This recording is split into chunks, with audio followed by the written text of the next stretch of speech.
மத்தேயு 19ஆம் அதிகாரம். இயேசு இந்த வசனங்களை சொல்லி முடித்த பின்பு அவர் கலிலேயாவை விட்டு யோர்தானுக்கு அக்கறையான யூதேயாவின் எல்லைகளில் வந்தார். திரளான ஜனங்கள் அவருக்கு பின் சென்றார்கள். அவ்விடத்தில் அவர்களை சுஸ்தமாக்கினார். அப்பொழுது பரிசேயர் அவரை சோதிக்க வேண்டுமென்று அவரிடத்தில் வந்து, புருஷனானவன் தன் மனைவியை எந்த முகாந்திரத்தினாலாகிலும் தள்ளிவிடுவது நியாயமா என்று கேட்டார்கள்.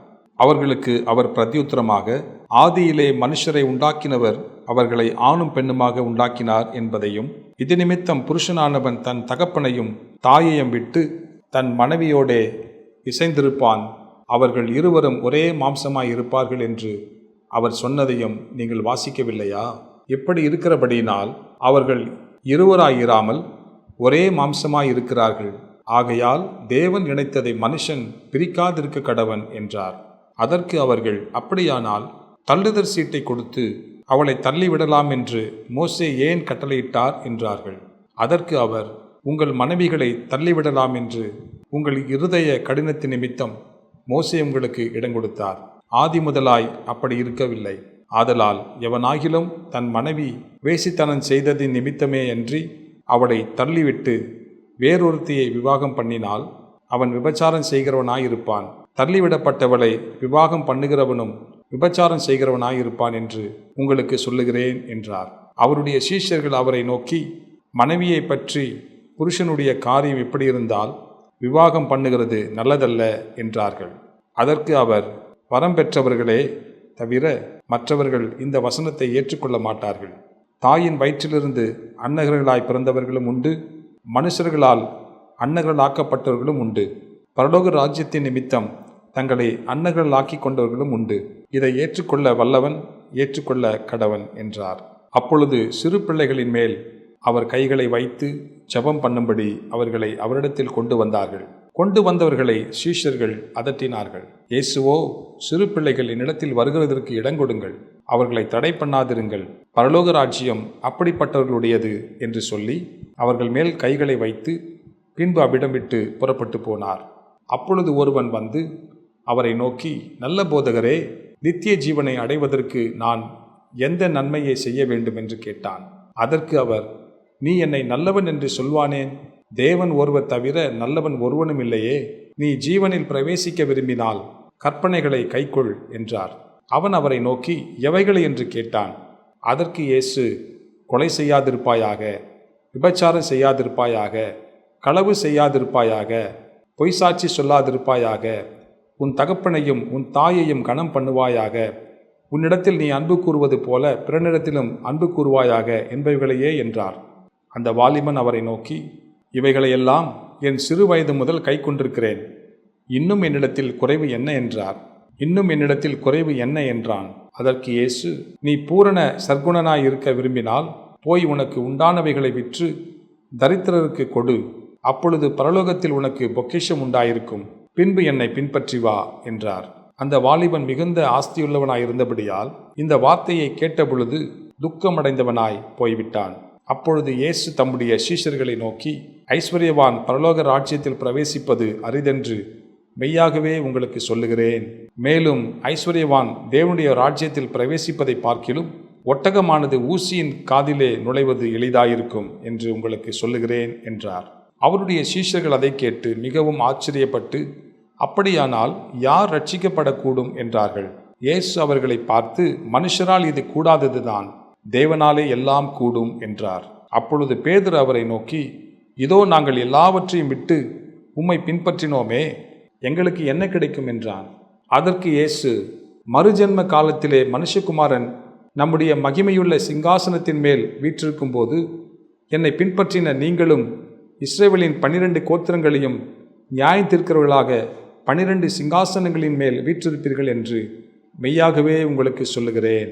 என் நாமத்தின் நிமித்தம் வீட்டையாவது, சகோதரரையாவது, சகோதரிகளையாவது, தகப்பனையாவது, தாயையாவது, மனைவியையாவது, பிள்ளைகளையாவது, நிலங்களையாவது விட்டவன் எவனோ அவன் நூறத்தனையாய் அடைந்து நித்திய ஜீவனையும் சுதந்திரித்து கொள்ளுவான். ஆகிலும் முந்தினோர் அநேகர் பிந்தினோராயும், பிந்தினோர் அநேகர் முந்தினோராயும் இருப்பார்கள் என்றார். மத்தேயு 20ஆம் அதிகாரம். பரலோக ராஜ்யம் வீட்டெஜமானாகிய ஒரு மனுஷனுக்கு ஒப்பாயிருக்கிறது. அவன் தன் திராட்சைத் தோட்டத்துக்கு வேலையாட்களை அமர்த்த அதிகாலையிலே புறப்பட்டான். வேலையாட்களுடன் நாளொன்றுக்கு 1 பணம் கூலி பேசி அவர்களை தன் திராட்சைத் தோட்டத்துக்கு அனுப்பினான். 3ஆம் மணி வேளையிலும் அவன் புறப்பட்டு போய் கடைத்தெருவிலே சும்மா நிற்கிற வேறு சிலரை கண்டு, நீங்களும் திராட்சைத் தோட்டத்துக்கு போங்கள், நியாயமானபடி உங்களுக்கு கூலி கொடுப்பேன் என்றான். அவர்களும் போனார்கள். மறுபடியும் 6ஆம் 9ஆம் மணி வேளையிலும் அவன் போய் அப்படியே செய்தான். 11ஆம் மணி வேளையிலும் அவன் போய் சும்மா நிற்கிற வேறு சிலரை கண்டு, நீங்கள் பகல் முழுவதும் இங்கே சும்மா நிற்கிறதென்ன என்று கேட்டான்.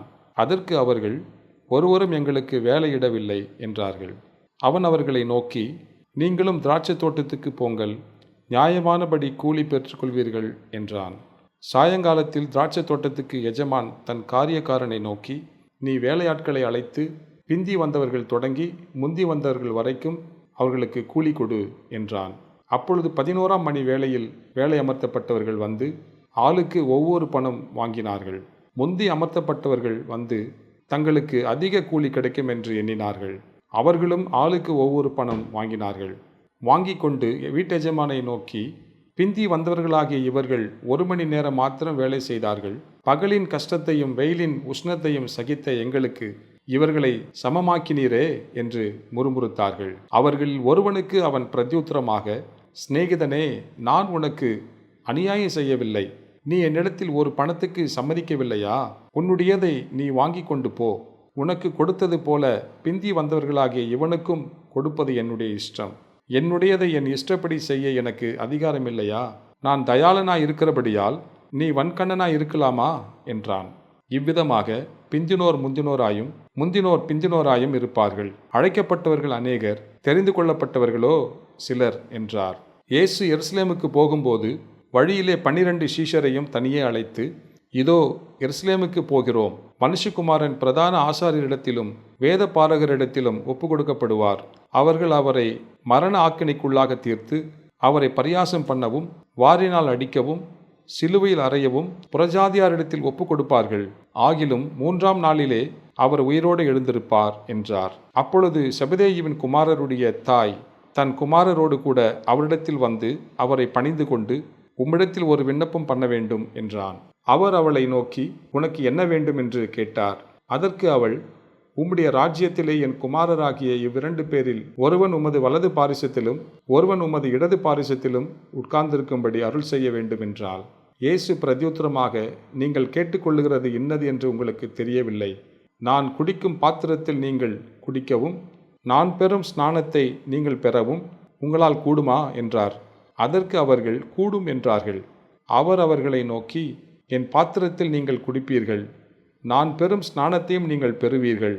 ஆனாலும் என் வலது பாரிசத்திலும் என் இடது பாரிசத்திலும் உட்கார்ந்திருக்கும்படி என் பிதாவினால் எவர்களுக்கு ஆயத்தம் பண்ணப்பட்டிருக்கிறதோ அவர்களுக்கே அல்லாமல் மற்றொருவருக்கும் அதை அருளுவது என் காரியமல்ல என்றார். மற்ற 10 பேரும் அதை கேட்டு அந்த 2 சகோதரர் பேரிலும் எரிச்சலானார்கள். அப்பொழுது இயேசு அவர்களை கிட்ட வர செய்து, புறஜாதியாருடைய அதிகாரிகள் அவர்களை இருமாப்பாய் ஆளுகிறார்கள் என்றும் பெரியவர்கள் அவர்கள் மேல் கடினமாய் அதிகாரம் செலுத்துகிறார்கள் என்றும் நீங்கள் அறிந்திருக்கிறீர்கள். உங்களுக்குள்ளே அப்படி இருக்கலாகாது. உங்களில் எவனாகிலும் பெரியவனாய் இருக்க விரும்பினால் அவன் உங்களுக்கு பணிவிடைக்காரனாய் இருக்க கடவன். உங்களில் எவனாகிலும் முதன்மையானவனாய் இருக்க விரும்பினால் அவன் உங்களுக்கு ஊழியக்காரனாய் இருக்க கடவன். அப்படியே மனுஷகுமாரனும் ஊழியம் கொள்ளும்படி வராமல் ஊழியம் செய்யவும் அநேகரை மீட்கும் பொருளாக தம்முடைய ஜீவனை கொடுக்கவும் வந்தார் என்றார். அவர்கள் எரிகோவிலிருந்து புறப்பட்டு போகையில் திரளான ஜனங்கள் அவருக்கு பின் சென்றார்கள். அப்பொழுது வழியருகே உட்கார்ந்திருந்த 2 குருடர் இயேசு அவ்வழியே வருகிறார் என்று கேள்விப்பட்டு, ஆண்டவரே, தாவீதின் குமாரனே, எங்களுக்கு இரங்கும் என்று கூப்பிட்டார்கள். அவர்கள் பேசாதிருக்கும்படி ஜனங்கள் அவர்களை அதட்டினார்கள். அவர்களோ, ஆண்டவரே, தாவீதின் குமாரனே, எங்களுக்கு இரங்கும் என்று அதிகமாய் கூப்பிட்டார்கள். இயேசு நின்று அவர்களை தம்மிடத்தில் அழைத்து, நான் உங்களுக்கு என்ன செய்ய வேண்டும் என்றிருக்கிறீர்கள் என்றார். அதற்கு அவர்கள், ஆண்டவரே, எங்கள் கண்களை திறக்க வேண்டும் என்றார்கள். இயேசு மனதுருகி அவர்கள் கண்களை தொட்டார். உடனே அவர்கள் பார்வையடைந்து அவருக்கு பின் சென்றார்கள்.